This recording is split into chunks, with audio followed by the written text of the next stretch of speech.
it somewhere. Yeah. You can see. Do you want me to hold one side of it for you? This is a picture of my shelter. Up here at the top, what I have right now. Just put it up there, that's great. Okay. This is a picture of my shelter right now.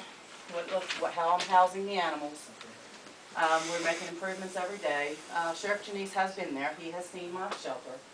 All these are stray animals. These are not humane cases. These are stray animals that I have found, that have been out running loose, that I have invested my own money and time. This one right here, right now, is still at my place with drain tubes in his neck, trying to drain the abscess.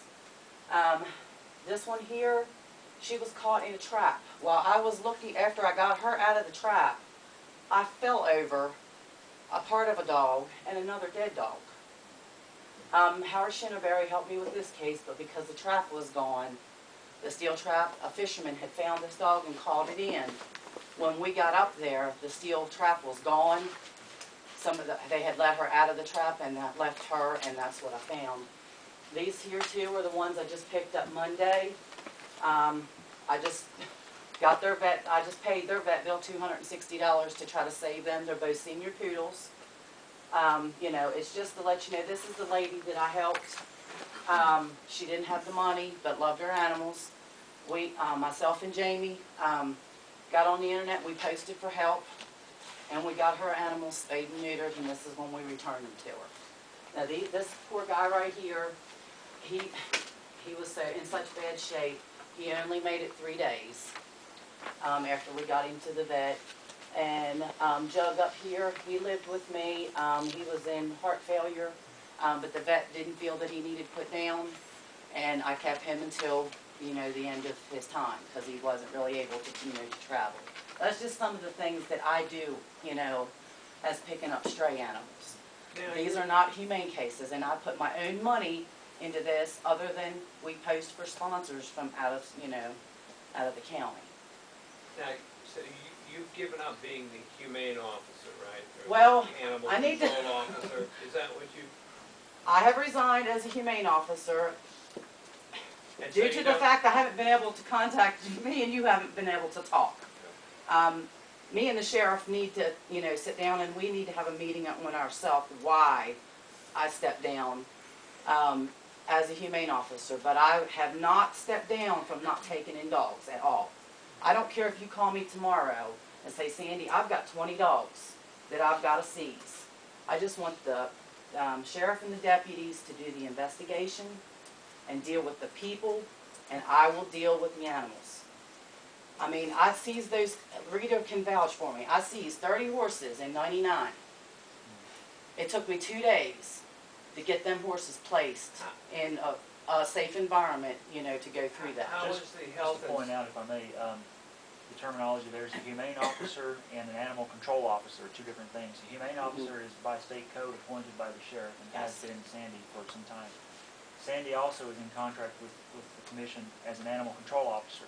So in no way has that contract been violated at all by stepping down as humane officer. She's still in complete compliance with her contract.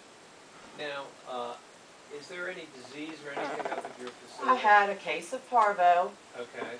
And it happens. Okay. It happens. Is that taken care of? There is vets that have to shut their office down due to parvo. Okay. Is that taken care of? Yes, it is. Okay. Matter of fact, the kennel that dog was in that died of parvo, this dog, as low as his immune system is, after we went and sterilized it, even though it's dry ground, I use a chemical that costs me anywhere from $30 to $70 for a jug of it that I spray the ground with that kills parvo, kills almost all your feline leukemia. It's the same thing that the vets use. And this dog right here is in the kennel that the dog died, and I've had him in there for, how long have we had him now? I've had him probably 3 weeks to a month. Yeah, it's been about a month. Yeah. Okay. How would The you? point being that dog is fine with respect to the previous Yes. parvo dog. Yes, it happens. How would you articulate what the problem is today about animal control matters and animal humane matters? What is the problem as you see it, and what is the solution as you see it? Education in the public is our one big problem. Well, what is there a problem that we don't have a place to put the animals? Because the sheriff is telling me we didn't have a place to put these animals. No, like I say, So I what have, is that? I have a lot of dogs. But like I say, if the sheriff needs somewhere to put a dog, all he has to do is call me.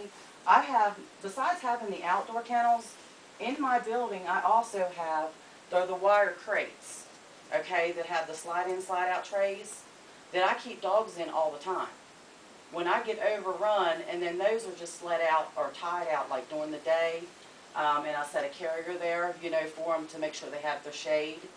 It's not that, I just didn't have anywhere to house a quarantine dog. That's what I was gonna ask. I do not Specifically, have a this- place this to was put a about quarantine dog. This was about a quarantine. issue. Quarantine So dog, you can keep yes. any number of dogs, but Yes. to quarantine But- one dog is something Yes. you haven't had facilities for. No, at this point. I do not. You don't have it. But No. Sandy, don't you have a finite number of pens? I'm And, sorry? I mean, my understanding, and excuse me if I'm wrong, my understanding is that you have a finite number of pens. If you had more pens and more help, Yes. couldn't you take more dogs? Yes, yes. And That's not what have this to tie them offer out is. and not have to put them in tiny little pens? Yeah. I mean, if you've Yeah. had 20 more pens and Yep. a And part-time person. A part-time person to help me to take care of, not the animal control job, but it's a part-time person to help me take care of the animals. Sandy, would you, we sort of went through this pretty quickly, would you please go through that, sort of summarize for everyone here what you're proposing? Basically,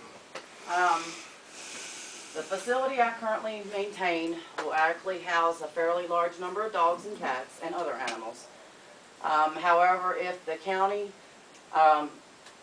would provide me with freestanding dog kennels, it's an indoor-outdoor, and basically, you know, get me one person part-time for a couple days a week that could help me in taking care of these animals, just to give me a day or two off, you know, is all I'm asking. You know, because I just can't do it all, you know, by myself. What about in there, you have an idea for a quarantine pen, I think? Yes, yes. What it'll contain is a cement floor, and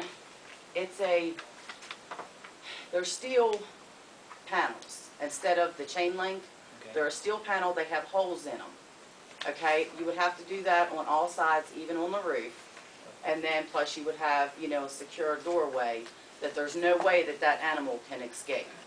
Unless it's fault of me, you know, letting it get out. That would be the only way, you know, that it would happen. And that is the only thing that I can do, because I have children at my house, plus I need to protect the other animals that I have. You know, I can't just, you know, I have neighbors, you know, a chain link kennel, like I say, I've got puppies that pull through those. In there also, I saw some pictures of some chain link kennels. Yes. These are a higher grade Okay. than what we buy from Farm and Fleet and Tractor Supply. These are made strictly for animal shelters. And they're portable, Okay. so they can be moved. They also have the roofs that go with them, which is what I'm trying to do now over top of the chain link kennels that I already have. We're getting ready to do 4x4s and do roofing, you know, roofs over top, and I'm going to enclose the back and the sides to help protect the animals. I mean, I went as far last year as getting their waterproof and insulated dog blankets. They Velcro over the dogs. I put them on for extra heat, you know, for the animals that are outside in the wintertime. They have a dog house. They have straw. You know, they're not freezing. If it's a senior dog or if it's a dog that's on medical attention, they're in the building where it is heated. And I keep it heated, you know, all winter long. All right. Sheriff, can I ask you, what is your perspective of the